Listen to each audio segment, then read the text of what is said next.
So in today's video, I want to talk about victim mentality and why you should not continue to hold on to that mindset so that you can move forward. And first, I just want to kind of break down what a victim's mindset is. It is essentially placing your blame or placing all of the things that are happening to you as things that are outside of your control. And then you hold on to those things in hopes that maybe you might get sympathy, validation, or just justifications for why things are the way that they are. But what it does is it stops you from moving into the future because you can get tied into this place where you get validation from maybe sharing it with other people that your life is tough or that your experiences are tough. But what it does is it just holds you back. And maybe you went through a job loss, maybe you went through a breakup, maybe you experienced a loss in your life, maybe you have something bad that happened to you and it wasn't your fault. But the reality is being a victim is very different from staying a victim. And when you stay a victim, that's something where that's a choice. You have actually decided to continue on this path of telling yourself this story. And what it does is it becomes tied to your identity. And if you hold on to this for weeks, months, years of your life, telling yourself this story, then it actually doesn't do you any good because you might get sympathy and you might get some, reasons to justify why things are the way that they are. But you can't move forward in this situation like that when you have this victim's mentality. So to be able to overcome them, one of the biggest things is to just be aware of it. Is to just have that self-awareness and increase that level of awareness to look at your life and say, what are all the things where I can actually take accountability and take responsibility for why these things happen to me? And at the end of the day, the more that we can kind of place ourselves as the center of the responsibility for why these things happened, then the sooner we can let them go. And the reason is because we can start to place it within our circle of control.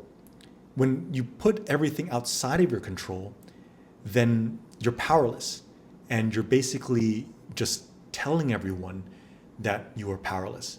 But if you want to take back that leash to lead yourself, then you have to first accept that you are at the place that you're at, and then just reflect on where you could have actually changed things.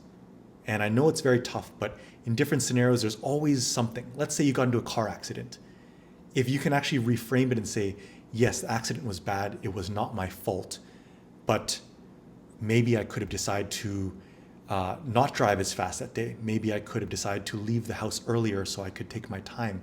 Maybe I could have not been so stressed out that day.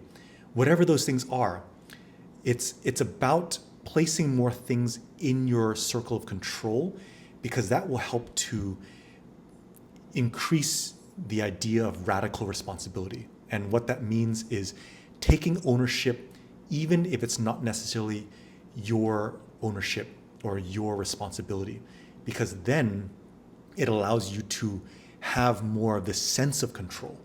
And I'm not going to go into this whole idea of like becoming a control freak. It's more of being able to take ownership so that you can accept it. And once you can accept it, then you can actually begin to move forward from it. And the problem with having a victim's mindset is that beyond being tied to the past and being unhappy with the present is when you can't move into the future, you're going to be stationary. But the thing is, time waits for no one, and you're going to constantly be in a state of ruminating and having a self-induced pain where your thoughts and your emotions that are tied to your actions and your energy, because you hold on to this identity, will keep you staying stuck, which prevents you from moving forward. And when you can't move forward, then you stay stuck. I think I've kind of repeated myself enough on this point, but I really want to drill it in to really make that clear, that by taking radical responsibility, taking ownership, and understanding that even though things aren't your fault, if you can accept it, then that allows you to move forward. And another thing that is important to think about when it comes to the victim mentality or victimhood is that in a slight degree, it can also kind of morph into entitlement. Because if you think about the real idea of a victim's mindset, if you kind of feel like, oh, everyone else is to blame but me, because all these things just happened to me and none of it was my fault, then you're just defensive. Your energy is all about defending why things are this way and not being productive with having a solutions mindset where you actually go into problem solving mode, because all you do is you focus on the problem and not focusing on the solution. So when you're doing that, you're just kind of entitled, because in the back of your mind, you're just hoping or wishing that someone will come along and save you. But newsflash, that doesn't always happen. No one's going to come save you. So you might as well save yourself. And if someone does come save you, that's great. But if you put in the work to do it for yourself, you're going to be that much more proud of yourself and have a higher self-worth and self-esteem because you went through that tough time, but it built resilience so that you could overcome that obstacle and not stay stuck in it. So that is why when you have a victim's mindset, that entitlement comes because you're kind of just sitting there kind of saying, whether it's in your mind or you're verbalizing it to your friends and family, that these bad things happen to you, then you're kind of saying that the only way for good things to happen to me is if they just fall in my lap. But unless you're met with great opportunities and you're lucky, like that's great and all, but you can actually get yourself out of that situation. And that's when you can become more resourceful, more scrappy, figuring out how to problem solve out of that. And in the long run, those experiences and those tough times, that though they might feel bad in the moment, actually you can look back in the future and be proud of yourself because you know that you helped to get yourself out of it and you're stronger and you've built a different character for yourself because of it. And that is one of the greatest things. So if you can tie having self-awareness and just seeing that all the things that have happened to me that have got me to this place now, and this one thing that is on my mind that is making me feel like a victim is a story, and I'm tying it to my identity. And I need to realize that. And then if I can realize that, I can then decide, because it is a choice. It's a choice to stay a victim. You can be a victim, but don't stay a victim. Is a choice to decide not to be a victim and to move forward into the future optimistically and to set the tone, set your energy, have the intention to make yourself better and move into a new version of yourself where you can affect real change for yourself that's going to benefit you. And ideally, when you stop having that victim's mindset, because your energy changes and the way that you interact with the world changes, then you actually become a different person. And a lot of people, they're tied to the old version of themselves, so they can never make room for the new version of themselves. And it's kind of like holding on to a bunch of, let's say you're doing groceries and you're fully just, hands are completely full. You can't carry any more things. So you have to drop off some stuff in order to carry more things. So that's just life. You need to be able to let go of some of these small things. So if you blow these small, and not trying to disregard the significance of whatever bad experiences you've been through, it's about realizing, okay, this is just one moment within my life, in my greater scheme of my timeline, and this is just one road bump. But I'm hyper-focused on this one road bump, so that becomes my whole reality. And if it just becomes my whole reality, then I can't make room to continue to progress into the future.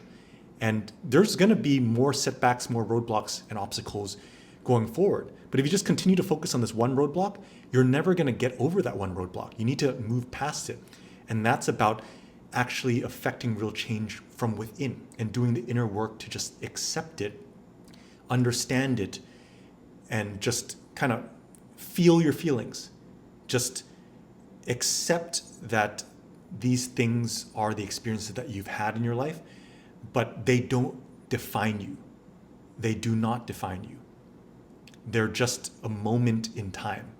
And when you're able to then see it like that, you realize you can reinvent yourself. And as you know, the saying goes, the only constant is change. And that is a real thing, because life is going to be something that continues to move forward. We're all going to age. Time is going to continue to change. And the last thing you want to be is stagnant. You don't want to get stuck. Just like if you stop having blood flow, then you die. If rivers stop flowing and they become stagnant, the water and the ecosystems within there also die. So I'm not trying to make this super dramatic, but that's just the idea of what happens when you stay stuck or stagnant in life, is that you have to just realize that you have to just continue to float along and move. And sometimes you have to swim against the current. And that's just the way life goes sometimes. But don't get tied to that identity of victimhood. You have to move past it. Whatever that thing is, accept it, move past it, understand it, take the lessons from it, take the failures from it, and then chart a future for yourself and start to visualize that future for yourself. Start to really feel it. Because visualization alone isn't the only thing that can get you somewhere. You have to actually put in the work, obviously. But when you visualize, put in the work, but also connect and resonate within yourself the feelings that you want to be that new person that you want to be, that's kind of the ingredients that you need. That part of actually feeling that way. Because let's say you win the lottery and you're not in a good financial place, and then suddenly you fall upon great finances. The problem is you haven't changed your identity or you haven't changed out of your old habits, but you have this significant change in your life, but the old you is still there. So that is sometimes a recipe for disaster, because you haven't actually earned the stripes to become that new version that can handle this new thing that you have been given, right? So in order to do that, you have to put in the work to become that new version of yourself. So by the time you experience that change, you've already done the inner work to be prepared for that, because internally you have changed. Because you have to change yourself from within first to become that thing. And I'm going to kind of just give another example of that. It's like people who want to lose weight, go on a diet, and they want to become healthy, but they keep falling off the bandwagon because they can't stick to their diet and they can't stick to their exercise regimen. And it's because they're holding on to the story of themselves of someone who doesn't like working out, that doesn't like to eat healthy, and isn't a fit person. So no matter what they do and they try to keep themselves on these schedules, it's always going to be more of an uphill battle than if they actually made the mental transformation first to see within themselves that they are now just a runner. They're just now someone who likes to work out and go to the gym. When they become someone who believes that they are that fit person, then it no longer becomes some sort of chore for them to do that, because it's just something that they do. So this is just something I wanted to share with you guys when it comes to having a victim's mindset or holding on to victim's mentality, is just realizing that it is a story that you're holding and telling yourself. And the way to get unstuck is to now begin to believe and create a new story for yourself and really feel those things inside. So when you feel those emotions and constantly think about that new future that you want, you begin to attract more energy like that, and you start to radiate that kind of energy yourself, and you actually put the effort in to take actions towards that. And over time, those things begin to slowly or quickly fall into place. So I hope this helps you. My name is Dexter, mindset coach. I talk about self-awareness, decision-making frameworks, and living a purpose-driven life. So feel free to subscribe and like this video if it resonates with you, and share it with other people who you might think this benefits. And have a wonderful day. Bye-bye.